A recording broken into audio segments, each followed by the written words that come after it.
Hey, my name is Professor Thomas, and welcome to the wonderful world of Pokemon. Pokemon are these silly little creatures that inhabit every crevice of consumable products, be this in the form of video games, entertainment, merchandise, or maybe even your breakfast. Remember kids, if it exists, there's probably a Pokemon product of it. If you are within the age range of 0 to 40, then chances are you probably grew up with this franchise as well. And because I'm ancient, I started playing Pokemon between Gens 3 and 4, back when Pokemon was still pixelated. I've always wanted to design my own Pokemon, and maybe you did as well. And that's exactly what we're going to be doing our field research on today. Today, we will study the evolution of Pokemon's pixel art throughout the years, and I will teach you how you can draw within the constraints of each generation, starting from the first one all the way to the fifth one. That's right, you're watching Render Breakdown.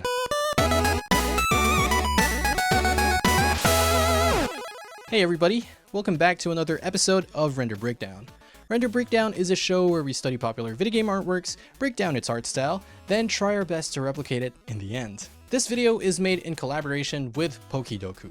It's a puzzle web game where you have to solve a 3x3 grid based on the categories of each of the rows and columns. The puzzles change daily, and I happen to be July 11th's featured creator. We'll be solving this puzzle as the video goes, and if you're watching this from the future, don't you worry, because you can always go back and solve my puzzle whenever you want. So without further ado, let's talk about the tools that I will be using in this video. For this video, I will personally be using Sprite, but honestly, you can use pretty much any software that you want. You'll be surprised how many people make pixel art using MS Paint, but honestly, if you do that, please just download Krita. It's free and it allows you to do so much more, but you know, the onus is up to you.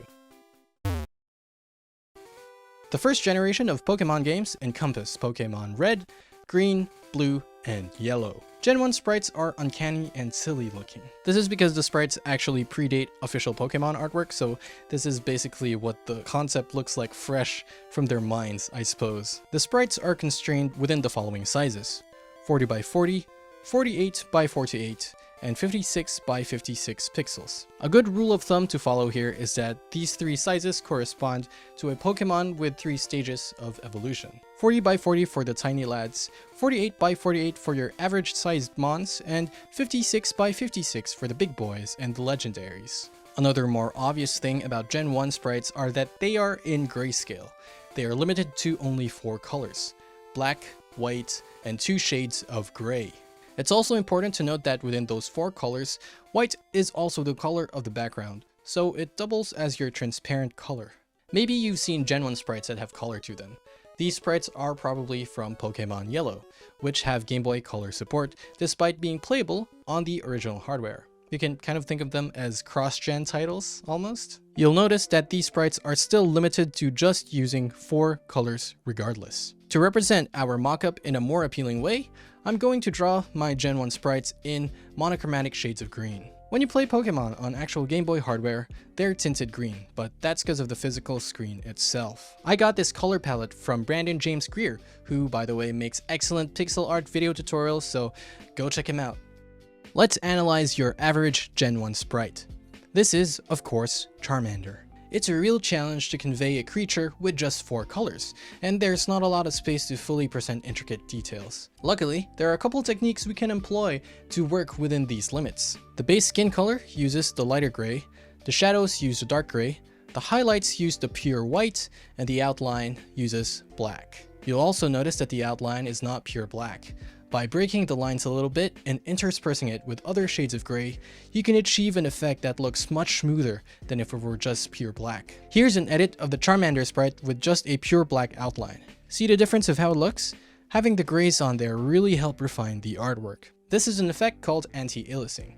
If you mess around with video game settings, then you've probably run into this term before, but this is basically what it is. It smoothens out sharp edges. When making sprites, sometimes you'll encounter the problem where the lighting looks really harsh, but you know, you're sticking to a limited color palette and there's not much you can do. How do you fix this? This is where we can employ this wonderful technique called dithering.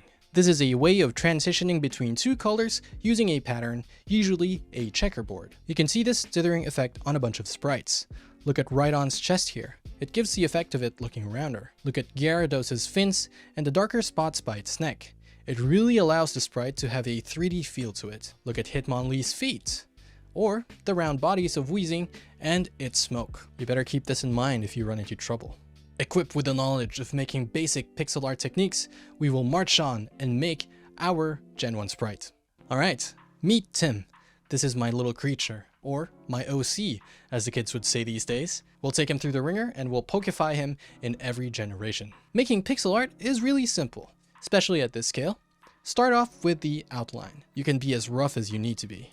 Some people find it easier to do shape blocks instead, hollowing it out from the inside afterwards, which is also fair. Refine this a little bit and add in your colors. I'm using black for the outline, white for the skin, the lighter gray for its shadows, and the darker gray for the hair. Now that we've got our base colors in place, our next step is to further refine this. I'm thinking that the shadow is a bit harsh against the skin, so we are going to dither along some of these edges lightly. Do this tastefully, don't overdo it, and already it looks a little bit better. We'll also dither some of the hair on his back. Let's focus on the hair spikes. I've decided to make it look more lively by making the tips lighter in color. And lastly, I broke the outline and further refined this piece. And this is how it turned out.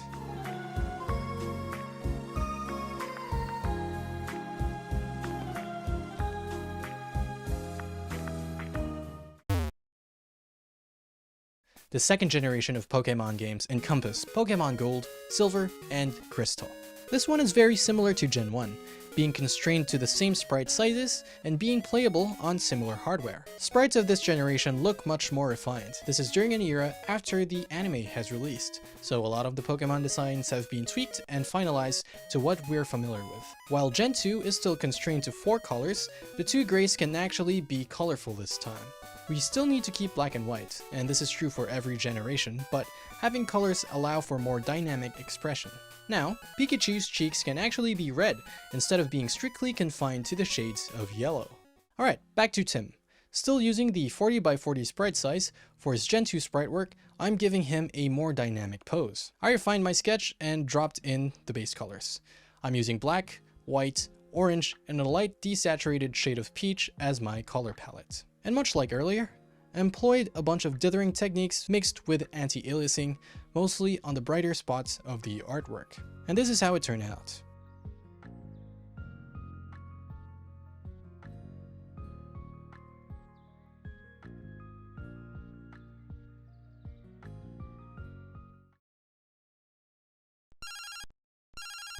I'm going to reveal the first 3 Pokemon from my PokeDoku puzzle. The theme for this is Pokemon I think I can realistically take care of, and so we're starting off with Berserker. I take care of a bunch of cats in real life, and they all used to be stray cats, and you know, that is the concept for Galarian Meowth. Next up, we have Grafaiai, or however the hell you pronounce that one. You know, I am an artist, and Grafaiai is as well. While I don't get up as much as I probably should, this Pokemon inspires me to do so. But for now, you know, I do make a lot of art, and so I think Grafaiai and I would vibe really well. Lastly, we have Ampharos, because I personally think I can take care of a Mareep. I live in a farming city, and livestock Pokemon like Mareep would absolutely be commonplace here if Pokemon were real. And so there's that. Alright, pit stop over. Let's move on to Gen 3. The third generation of Pokemon encompasses Pokemon Ruby, Sapphire, Fire Red, Leaf Green, and Emerald. These games are considerable hardware leaps compared to the previous generations, because now we're playing with the Game Boy Advanced. Our sprite size is now 64 by 64. Much more wiggle room to work with. We also now have an upwards limit of 16 colors. 2 of these are still black and white, but now we can have a dedicated separate transparency color. Jumping from 4 to 16 might be a little daunting, but don't you worry, because I will help you manage your color limits so your artwork doesn't look too wacky when transitioning into this generation. A lot of sprites in this generation don't actually utilize 16 colors. In fact, most of them don't. So let's go and analyze your average Gen 3 sprite. And let's look at Mudkip over here. If we index his palette, we can see that he only uses 13 colors. Well, 14 actually, but that color is transparent, but it does take up its own slot. Let's focus on his blue skin. It has the base color, a highlight, a shadow, and finally a colored outline. That's 4 colors. Meanwhile, his gills have 3 colors, having a base color, a shadow, and an outline. Lastly, his fins and chest share the same colors, having 4 in between them. This is the general rule of thumb that you need to keep in mind. Keep to 3 or 4 colors for each color group that you have in order to keep within the style of Gen 3. But there are exceptions to this rule. For example, we have Voltorb. Voltorb has 5 shades of red instead of 3 or 4. This is because Voltorb is really simplistic color-wise and can afford to be more intricate with it, as well as the fact that it helps sell the feel of roundness with it when it has more colors. So yeah, it's not a strict rule, but it's good to keep in mind regardless. Alright, back here with Timmy. I'm using blue to represent the transparency color, just so we don't have a transparent background for this video. Pose-wise, I wanted to do something different once again. I decided to spice things up by not having him stand up this time. Now he's on all fours, baby. I started off with this rough sketch. I then refined the outlines for something much more readable. I placed down his base colors, and you can definitely see more life to him. Further refining this, now we can afford to actually give him colored paws, like in my original artwork. And finally, mixing together all the techniques I've taught you, anti-aliasing, dithering, this is what it ended up looking like.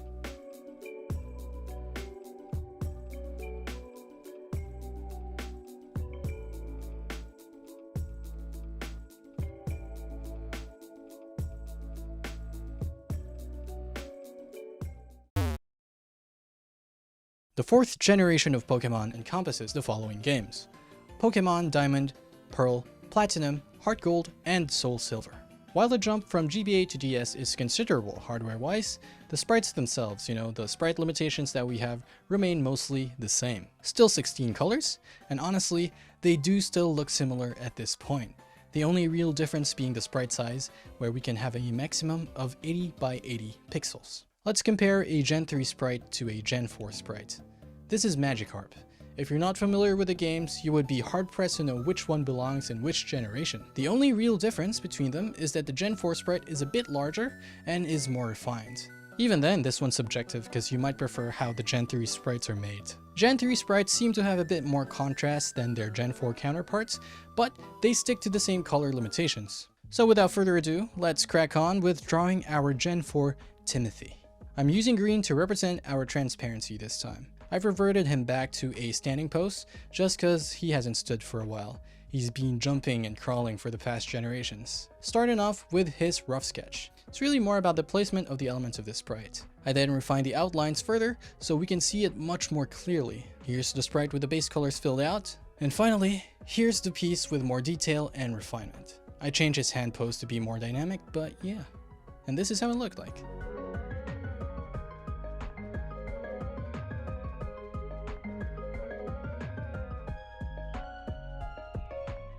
Hello! Another pit stop to gather our thoughts and also solve our PokeDoku puzzle. Let's reveal 3 more characters in this puzzle. Our 4th character is Rotom. This is because, I'm a person who is very internet savvy, mostly because of the nature of being on YouTube. But yeah, I love my phone and I hate my phone at the same time, and that's what Rotom is to me. Next up, we've got Krogunk. There are a lot of frogs where I live, especially after it rains, so yeah, there would probably be a Krogunk here in real life. And finally, Lucario, because I've had many dogs over the years of my life, and I know I can take care of a dog and give him a loving home. The 5th generation of Pokemon encompass Pokemon Black, White, Black 2, and White 2. This one's on the same hardware as the previous generation, so the sprite limitations are mostly the same, except for the sprite size. Gen 5 sprites can go up to 96 by 96 pixels. Besides that, they're really similar. So similar, in fact, that some of the Gen 5 sprites are actually just straight up reused from Gen 4. Here is Charizard's Gen 4 sprite next to Gen 5. These are literally the same thing. But there's one major difference, and I'm sure you know what it is, because Gen 5 sprites, they move around, baby. Yeah. Yeah, some of the previous titles have animated sprites as well, but nothing like this. They undulate and writhe as time marches on, fully realizing the idea of a living, breathing Pokemon. And I'm going to teach you how to animate like this. If you observe the way that these sprites move, it will become apparent to you that they use some form of puppet or tween animation as opposed to being drawn frame by frame. So first off, let's prepare our sprite. I'm going to reuse our existing Gen 4 Tim and we'll slice him up into multiple parts. We've got his feet, torso, 2 arms, head, ear, and nose. I intend to make these parts move independently from each other. I exported these sprites as separate transparent PNGs already positioned in the 96x96 canvas to make it easier for me to assemble later on. We are going to do this animation in a program called After Effects. If you don't know how to use this program, that's fine. I'm going to try to keep my explanations as beginner friendly as possible, but this tutorial will low-key require you to at least be familiar with the basics of After Effects. You don't need to be a pro at all, just know how to navigate the menu and move around and click and know what some terms are, the really basic terms. But yeah, other than that, I think you should be able to follow around and maybe if not, one-to-one understand what I'm saying, you can familiarize yourself with the idea of the process if you're watching this. So let's start an After Effects project. I've reassembled Tim here by importing each of the PNG files and stacking them on top of each other. The next step's important. Turn off anti-aliasing for all of these layers by clicking over here on this icon till you get the pixelated line symbol. Alright, first off, I want Tim to bob his head up and down. So first, we are going to select all of the layers that will be affected by this. In our case, his head, nose, and ear. Right-click on one of the layers and select Pre-Compose. What this does is basically merge the 3 layers into one group so we can move them all together at once. Let's rename it to something like Tim's Head. Don't forget to turn off anti-aliasing for this new group as well. Alright. Press Y to reveal the anchor point of Tim's head. We're going to drag this point at his neck because that's where I want his head to swivel around. Click on the layer and press R to reveal the rotation keyframe timeline. So, at frame 1, we are going to leave a keyframe by pressing this button here. Next, we're going later in the timeline by moving this blue line to here. We are going to adjust the position of Tim's head by either rotating Tim's head on the screen directly or by adjusting the numbers here on the timeline. Alright, I think I'm happy with this one. If we go back to the first frame in our timeline and we hit play, you'll see that the head begins to move. Ta-da! You technically made an animation. That's the core principle of it. But this interpolated motion looks too messy, unreadable. That's because we're working at 96x96 pixels, and there's not a lot of space for interpretation of this motion. So how do we fix this? We are going to limit the range of motion that our eyes see. We're going to extend the duration of how long we're going to see our frames at.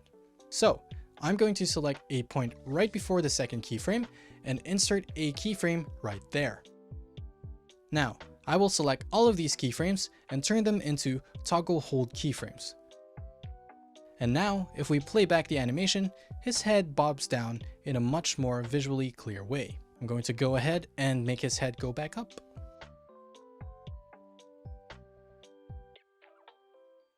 If you don't want to mess with a toggle hold keyframe stuff, you can alternatively just set the sequence settings to around 10 FPS and it should look better that way. However, you sacrifice having the ability to make smoother sprites if you want to. Maybe you want to make a sprite with faster motion. You won't be able to do that with just 10 FPS, but yeah, it's a trade-off if you want it to be easier for you, but I would suggest learning how to do toggle hold keyframes. And so that's the basic principle idea of how you achieve motion using After Effects. If you remembered earlier, we pre-composed 3 layers together into Tim's head. Now, we can go into that pre-comp by double-clicking it. Now, we can animate elements of Tim's head separately. So we can move the nose around and make the ears twitch here so that when we go back to our main sequence, they will do their thing alongside being rotated with the head. Here's what that looks like.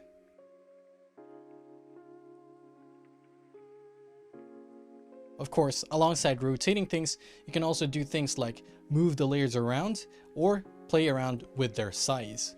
The shortcut keys for this are P for position and S for scale respectively. For example, by messing with the vertical and horizontal scale of Tim's body alongside bobbing it up and down, we can achieve this squash and stretch look to it. I made Tim's arms move up and down as his body does, as well as rotate with the motion. Before I show you the final result, let's solve the rest of my PokeDoku puzzle. Our 7th Pokemon is Togedemaru. I chose Togedemaru because I love hedgehogs. If that wasn't obvious enough, I actually have a tattoo of a hedgehog on my left arm. Here's what it looks like. Oh, for fuck's sake, you can see it. Next up, we've got Zubat. There are a lot of bats in my area, and that's pretty much it.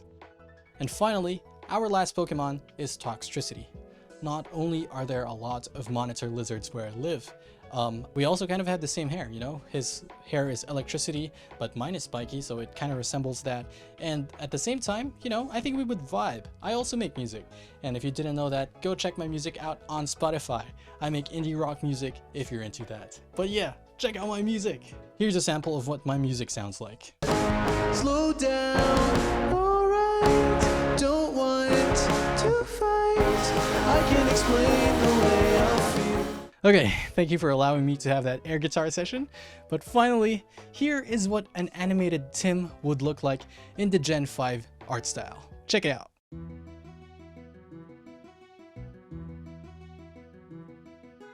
Alright, if you're interested in downloading the project files for this one, especially the After Effects file, then it's available over on my Patreon. My lowest tier is $2, and it will give you access to a bunch of things, such as early access for my videos and project files for all the art that I make on this channel. It will also be part of the credits of all of my videos, so thank you to these wonderful people over my head. I love you. If you like this video, then check out my other render breakdown videos. I have another episode on Pokemon, this time focusing on the watercolor style from Gen 1. Thank you to PokeDoku for reaching out and collaborating with me on this one. Other than that, leave a comment down below which video game art style you want to see me dissect next. And I know I say Persona a lot in all of my videos, even freaking last year, but we will do, I promise, the next one, the next render breakdown is freaking Persona, I promise. Like this video, subscribe if you haven't already, all that stuff. And I also do commissions over on VGen if you're interested in that. And yeah, that's pretty much it. And I will see you on the next one. Ciao.